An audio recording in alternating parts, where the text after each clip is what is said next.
Pile సమస్యతో బాధపడుతున్నారా? ఇప్పుడు లేజర్ చికిత్సతో ట్రీట్మెంట్ రేంజ్ హాస్పిటల్స్ లో శాశ్వత పరిష్కారం. ఇప్పుడే సంప్రదించండి. ఆంధ్రప్రదేశ్ లో తొలి ఐటీ సిటీకి అంకురార్పణ జరగబోతోంది. అమరావతి పరిధిలో ఎలక్ట్రానిక్ సిటీ పేరుతో నామకరణం చేసి కేటాయించినటువంటి భూముల్లో 6,580 ఎకరాల భూముల్లో మొదటి నిర్మాణానికి ఆంధ్రప్రదేశ్ ప్రభుత్వం ప్రణాళికను సిద్ధం చేసింది. ఈ కాంట్రాక్ట్ని కూడా L&T కంపెనీకి ఇచ్చేటువంటి అంశం పైన ఒక స్పష్టత వచ్చేసింది. దీనికి సంబంధించి 10 ఎకరాల భూమిని కేటాయిస్తూ జీవో కూడా రాష్ట్ర ప్రభుత్వం రిలీజ్ చేసింది. గతంలో హైదరాబాద్లో హైటెక్ సిటీని నిర్మించడం ద్వారా హైదరాబాద్ గతిని మార్చినటువంటి సందర్భం. అప్పుడు ముఖ్యమంత్రి చంద్రబాబు నాయుడు, అప్పుడు కాంట్రాక్ట్ సంస్థ L&T. అదే తరహాలో ఆంధ్రప్రదేశ్ రాజధానిగా అమరావతిని డిక్లేర్ చేసే సమయంలో విజయవాడలో మేధా టవర్స్ లాంటి ఐటీ టవర్ని ఏర్పాటు చేయడం ద్వారా ఐటీని డెవలప్ చేయాలని చెప్పని రాష్ట్ర ప్రభుత్వం భావించింది. గత 5 ఏళ్లలో జరిగినటువంటి తిరోగమన విధానాల వలన ఇప్పుడు మళ్ళీ కొత్తగా అంకురార్పణ చేయాలనేటువంటి నిర్ణయానికి ఏపీ సర్కార్ వచ్చింది. అందుకే L&Tకి ప్రత్యేకంగా దీనికి సంబంధించినటువంటి బాధ్యతలను అప్పగించింది. 10 ఎకరాల భూముల్ని కేటాయించింది. అయితే ఐటీ టవర్ ఏ విధంగా ఉండబోతుంది? ఆల్రెడీ దీనిపైన గతంలో రాష్ట్ర ప్రభుత్వం వర్క్ చేసింది. దానికి సంబంధించినటువంటి నమూనాలు ఇప్పుడు మళ్ళీ వెలుగులోకి వస్తున్నాయి. ట్విన్ టవర్స్ తరహాలో నిర్మించేటువంటి ప్రణాళిక ఇందులో ఉంది. ఆ ఐటీ టవర్ విశేషాలు ఏంటో ఒకసారి తెలుసుకునేటువంటి ప్రయత్నం చేద్దాం. ఏపీ ప్రభుత్వం గతంలో చేసినటువంటి అనౌన్స్మెంట్లో భాగంగా ఐటీ టవర్ ప్రణాళికని అప్పట్లో డిజైన్ కూడా రూపొందించింది. రాష్ట్ర ప్రభుత్వం దీనికి సంబంధించినటువంటి నమూనాలను కూడా డిసైడ్ చేసింది. అయితే కేవలం 5 ఎకరాల్లో నిర్మించాలనేటువంటి ప్రణాళికని ఆ రోజు రాష్ట్ర ప్రభుత్వం చేసింది. 5 ఎకరాల్లో నిర్మించడం కూడా ఒక స్టేట్ ఆఫ్ ఆర్ట్ తరహాలో ఉండాలి.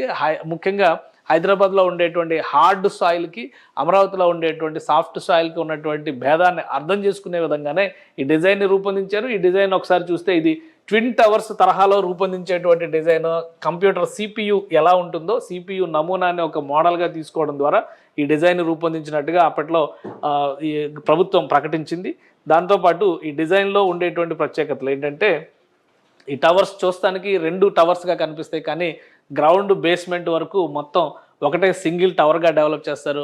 G+3 బేస్మెంట్లు, B3+G పైన 9 అంతస్తుల భవనం. ఆ విధంగా మొత్తం చూస్తే కనుక 12-13 అంతస్తుల సముదాయంలాగా దీన్ని నిర్మించాలనేటువంటి ప్రణాళికని అప్పట్లో రాష్ట్ర ప్రభుత్వం చేసింది. ఇది రాష్ట్రంలోనే కాదు దేశంలో కూడా ఒక ప్రత్యేకమైనటువంటి నిర్మాణ శైలిలో ఉండాలని భావించింది. అయితే డిజైన్లు నమూనాలు తయారైన తర్వాత ప్రణాళికలో మార్పులు రావడం, అప్పటికి ప్రభుత్వం ఎన్నికలు రావడం, ప్రభుత్వం మారడం, ఇవన్నీ జరిగినాయి. సో మొత్తానికి మళ్ళీ ఈ డిజైన్నే రాష్ట్ర ప్రభుత్వం పునఃపరిశీలిస్తున్నట్టుగా తెలుస్తుంది. ఈ డిజైన్కి సంబంధించినటువంటి నమూనా చిత్రాలను మనం చూస్తున్నాము. అలానే కాంట్రాక్ట్ సంస్థతో దీనికి సంబంధించి CRDA అధికారులు డిస్కషన్స్ చేయబోతున్నారు. ఈ 9 అంతస్తుల భవనము దాదాపు 10 లక్షల చదరపు అడుగుల వైశాల్యంతో అప్పుడు నిర్మించాలని భావించారు. ఇప్పుడు 10 ఎకరాల విస్తీర్ణాన్ని పెంచినటువంటి నేపథ్యంలో ఇలాంటి బిల్డింగ్ ఒకటి కట్టి మరొకటి ఎక్స్టెన్షన్ రూపంలో తీసుకొస్తారా, లేదా ఈ బిల్డింగ్ డిజైన్లో మార్పులు తెస్తారా అనేటువంటి విషయం ఒకసారి సంప్రదింపుల తర్వాత అధికారులు ప్లస్ L&T ఆఫీసర్స్తో జరిగేటువంటి భేటీలో దీనిపైన క్లారిటీ వచ్చేటువంటి అవకాశం ఉంది. మరీ ముఖ్యంగా డిసైడ్ చేసినటువంటి లొకేషన్ కూడా చాలా ఇంపార్టెంట్ లొకేషన్గా రాష్ట్ర ప్రభుత్వం చెబుతుంది. దానికి కారణం ఏంటో కూడా ఒకసారి విశ్లేషించేటువంటి ప్రయత్నం చేద్దాం. దీనిలో 2 రకాల అంశాలని ప్రస్తావిస్తున్నారు. ఇక్కడ ఎలక్ట్రానిక్ సిటీకి సంబంధించి 6,582 ఎకరాల భూమిని కేటాయించారు. అందులో ఫస్ట్ వెంచర్ ఈ ఐటీ టవర్ కాబోతుంది. ఐటీ టవర్ అనేటువంటి పేరు ఇంకా అది ఫైనల్ కాదు, బట్ ప్రస్తుతానికి ఏంటంటే ఐటీ టవర్ అనే పేరు పెట్టారు. కానీ దీన్ని డీప్ టెక్నాలజీ AI రిలేటెడ్ కోర్సెస్ని ఇప్పుడు ప్రోత్సహించాలనేటువంటి నిర్ణయానికి రాష్ట్ర ప్రభుత్వం వచ్చింది. కాబట్టి డీప్ టెక్ రిలేటెడ్గానే దీని పేరు కానీ ఇవి కానీ మార్పులు చేసేటువంటి అవకాశం ఉంది. ఇక ఎలక్ట్రానిక్ సిటీకి సంబంధించి ఈ 5,680 ఎకరాలు ఈ ప్రదేశంలో వస్తాయి. ఇది బార్డర్ ఏరియా, మంగళగిరి ప్రాంతానికి బార్డర్ ఏరియా వస్తుంది.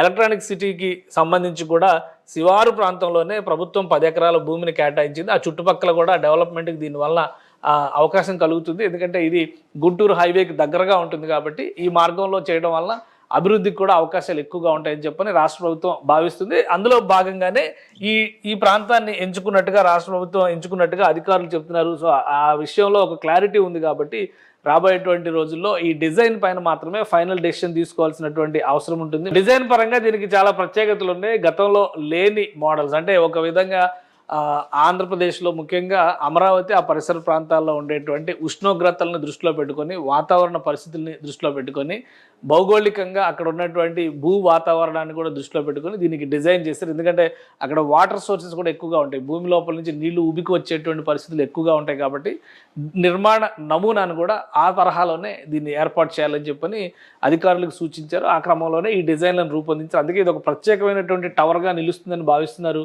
సో ఈ డిజైన్ని ఇదే డిజైన్ని యాజ్ ఇట్ ఈజ్గా అమలు చేస్తారా లేదా మార్పులు చేర్పులు ఏమైనా ఉంటాయా అనేది అధికారుల ఫైనల్ భేటీల తర్వాత బయటకు వస్తుంది. గతంలో చేసినటువంటి డిజైన్ కేవలం 10 లక్షల చదరపు అడుగుల విస్తీర్ణంతో చేసేటువంటి టవర్ ఇప్పుడు 10 ఎకరాల భూమి డబల్ అయింది కాబట్టి 5 ఎకరాల్లోనే అప్పుడు ప్లాన్ చేశారు. ఇప్పుడు భూమి 10 ఎకరాలు అవుతుంది కాబట్టి ఈ ప్రణాళికను పూర్తి స్థాయిలో సమీక్షించిన తర్వాత అప్రూవల్కి వెళ్ళేటువంటి అవకాశం ఉంది. కానీ దానికి ఎక్కువ సమయం తీసుకునేటువంటి ఛాన్సెస్ కూడా లేవు. ఎందుకంటే నరేంద్ర మోడీ ప్రధానమంత్రి పర్యటనకి కేవలం 20-25 రోజుల సమయం మాత్రమే ఉంటుందని అంచనా వేస్తున్నారు.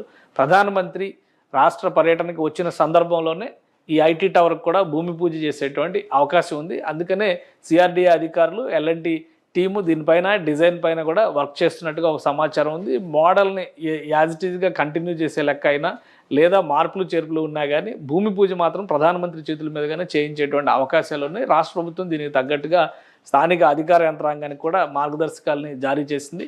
సో వీలైనంత వేగంగా ఈ పనులు పూర్తి చేసేందుకు అధికార యంత్రాంగం కసరత్తు చేస్తుంది. సుమన్ టీవీలో మీ పర్సనల్ అండ్ బిజినెస్ ప్రమోషన్స్ కోసం కింది నెంబర్కి కాంటాక్ట్ చేయండి.